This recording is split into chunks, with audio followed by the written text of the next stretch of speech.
When did you discover you had cancer? Oh, it was back in June 2014. I was diagnosed with stage 2B, grade 3. Okay, and was this a surprise? How did you find out?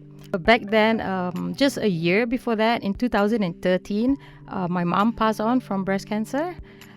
She had it when she was 70 years old, and then after that, 7 years later, it came back, and within a year, she passed on. So in 2013, I was very stressed, and I actually forgot to go for my yearly checkup. Oh. And also back then, I was based in Doha, and because my husband was working for Qatar Airways, and I was partying a lot, not taking care of myself.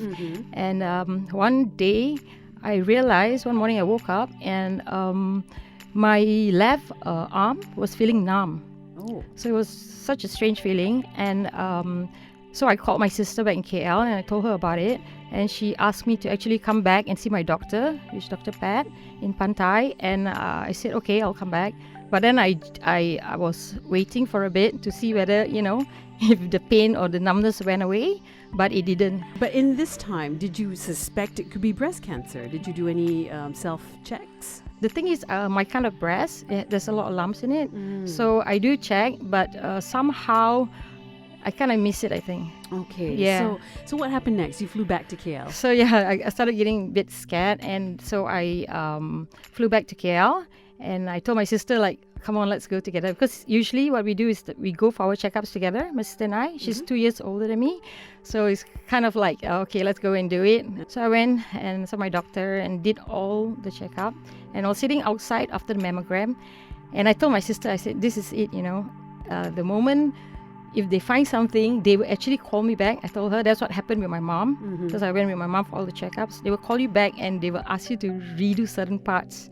So I was sitting out there and we were talking and having fun. Then suddenly, true enough, the nurse came out and she called my name and she said, can you come back in? We need to, take more shots of it. Right. Yeah.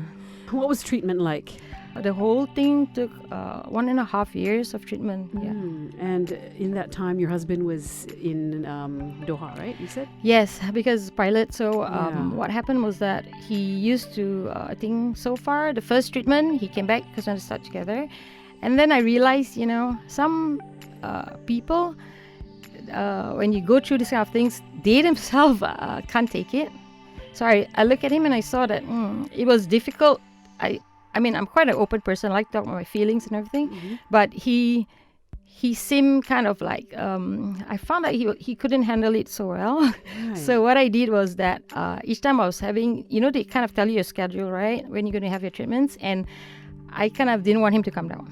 Okay. Yeah. So who supported you in all this? Was it just your sister, or did you have friends who helped you out? Oh, my family and friends, they're very supportive. In all of this experience with breast cancer, going through it and being in remission now, what was the most important thing you learned from it?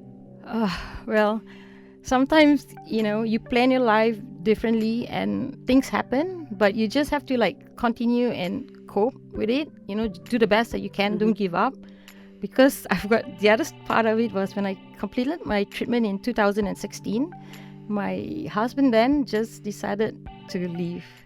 So not only had I to go on my healing journey, I also had to psych myself because to continue, because he decided that he doesn't want to be me anymore and he cannot support me.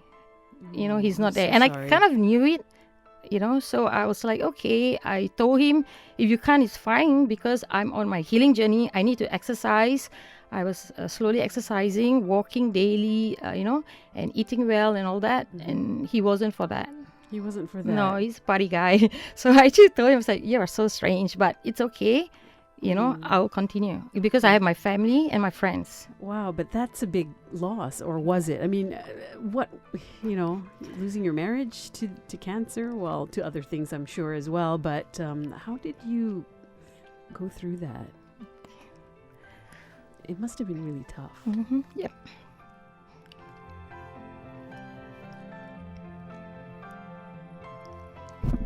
It's okay, take your time.